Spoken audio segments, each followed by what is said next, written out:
Hello everyone, welcome back to my channel. और आज है केमिकल काइनेटिक्स का सेकंड लेक्चर, जिसमें हम लोग पढ़ेंगे एवरेज रेट के बारे में। ये भी बहुत इंटरेस्टिंग टॉपिक है, बहुत मज़ा आने वाला है पढ़ने में। तो चलिए कॉपी पेन निकालिए और आराम से पढ़ने बैठ जाइए। तो चलिए स्टार्ट करते हैं। फॉर एग्ज़ाम्पल हमारे पास कोई रिएक्शन है R और उससे क्या बन रहा है, प्रोडक्ट बन रहा है। कुछ इस टाइप की रिएक्शन है। तो देखिए ध्यान दीजिए, इसमें R क्या हो रहा है, R आपका हो रहा है डिसअपियर और P क्या हो रहा है, आपका अपीयर हो रहा है। ये चीज़ तो सबको समझ में आ ही रही होगी कि R अपीयर होगा, P आपका अपीयर होगा और R क्या होगा, आपका डिसअपियर होगा। तभी तो R जब डिसअपियर होगा तभी तो P फॉर्म होगा। Common sense. ठीक, आगे बढ़ते हैं। अगर हम आपसे पूछें rate of disappearance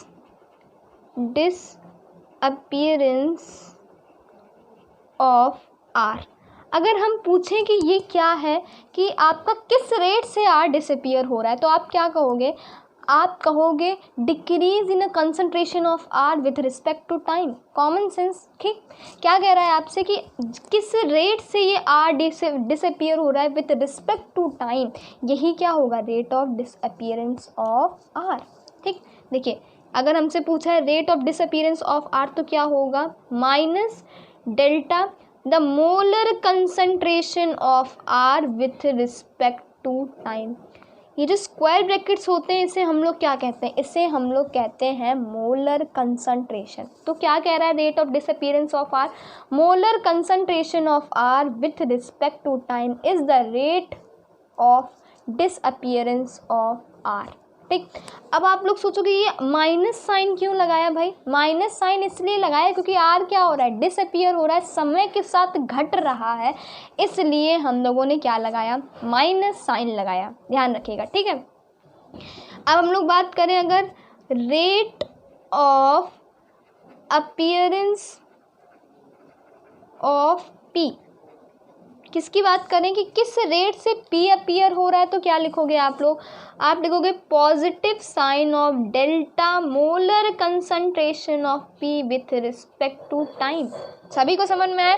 rate of appearance of P क्या होगा, rate of appearance of P होगा increase in a concentration of P with respect to time, कि P जो है वो किस रेट से क्या हो रहा है, इंक्रीज हो रहा है विथ रिस्पेक्ट टू टाइम, ये क्या होगा, rate of appearance of P। सभी को समझ में आया rate of disappearance of R और rate of appearance of P के बारे में। ठीक है, अब हम लोग आगे बढ़ते हैं और बात करते हैं एवरेज रेट।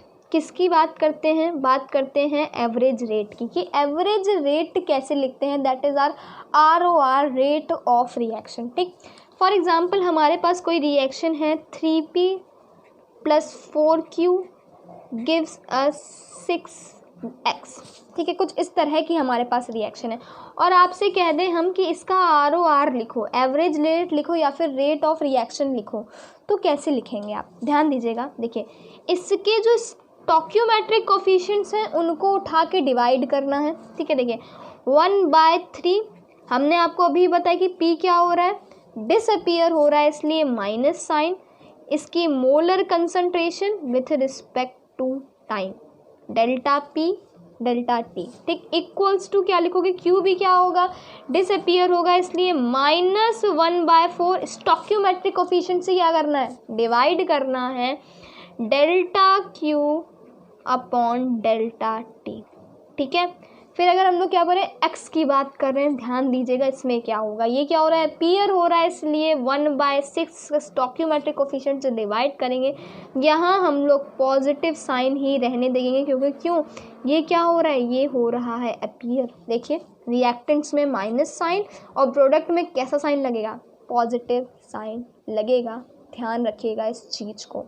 ठीक, रिएक्टेंट में क्या करना है आपने, रिएक्टेंट में आपको नेगेटिव साइन स्टोइकियोमेट्रिक कोफिशिएंट से डिवाइड, और प्रोडक्ट में क्या, पॉजिटिव साइन और स्टोइकियोमेट्रिक कोफिशिएंट से इसमें भी डिवाइड करना है। ये क्या हो गया, ये हो गया आपका ROR।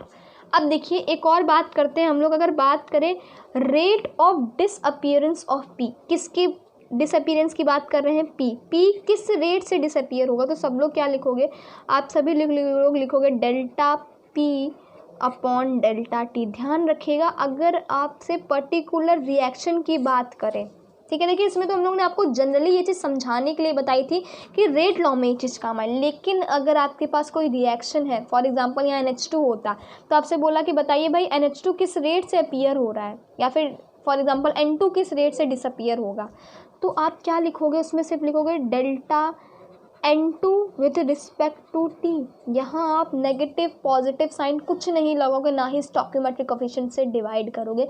इस चीज़ को ध्यान रखिएगा। यहाँ हम लोग पर्टिकुलर रिएक्शन की बात करें, इसमें मत अटक के रह जाइए। ये हम लोग ने क्यों समझाया, ये आप लोगों को इसलिए समझाया ताकि आप एवरेज रेट समझ सको। लेकिन अगर आपके पास पर्टिकुलर रिएक्शन है, उसमें आपसे पर्टिकुलर रिएक्टेंट्स या प्रोडक्ट की बात पूछी जाए कि भाई ये किस रेट से अपीयर होगा, किस रेट से डिसअपीयर होगा, तो आप जनरली क्या लिखोगे, सिर्फ कोई साइन नहीं लगाओगे, या फिर एक काम करो मॉड लगा दो, ठीक, delta P upon delta T, ना ही स्टोइकियोमेट्रिक कोएफिशिएंट से डिवाइड करोगे। फॉर एग्जांपल अगर इसमें आपसे पूछे rate of appearance of X किस रेट से अपीयर हो रहा है, तो आप क्या लिखोगे, आप लिखोगे delta molar concentration of X with respect to time. ये आपका क्या हो गया, ये हो गया rate of appearance of X. सभी को ये चीज़ समझ में आई। अब इसकी यूनिट के बारे में बात करते हैं। इसकी यूनिट क्या होती है, mole litre inverse second inverse, ठीक, मोल लीटर इनवर्स और सेकेंड इनवर्स हो गई।